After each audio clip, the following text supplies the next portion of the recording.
બનાસકાંઠા જિલ્લાનું બદલાયું વાતાવરણ। હળાદ તાલુકાના ગ્રામ્ય વિસ્તારોમાં વાવાઝોડા અને કરા સાથે વરસ્યો ધોધમાર વરસાદ।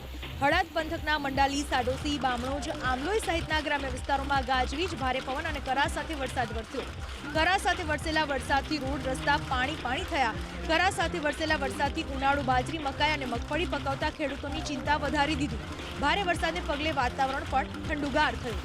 આ તરફ સાબરકાંઠા જિલ્લાના સરહદીય વિસ્તારોમાં પણ કરા સાથે વરસ્યો વરસાદ। પોશીના અને આસપાસના ગ્રામ્ય વિસ્તારમાં પવન અને કરા સાથે ધોધમાર વરસાદ વરસ્યો। દેલવાડા, આંબા મહુડા, ગણેર, છોછડ સહિતના ગ્રામ્ય વિસ્તારોમાં કરા સાથે વરસાદ વરસ્યો। કરા સાથે વરસેલા વરસાદથી રોડ પરથી વરસાદી પાણી વહેતા થયા। આ તરફ સાબરકાંઠા જિલ્લાના સરહદીય વિસ્તારોમાં પણ કરા સાથે વરસ્યો વરસાદ। પોશીના અને આસપાસના ગ્રામ્ય વિસ્તારમાં પવન અને કરા સાથે ધોધમાર વરસાદ વરસ્યો। દેલવાડા, આંબા મહુડા, ગણેર, છોછડ સહિતના ગ્રામ્ય વિસ્તારોમાં કરા સાથે વરસાદ વરસ્યો। કરા સાથે વરસેલા વરસાદથી રોડ પરથી વરસાદી પાણી વહેતા થયા।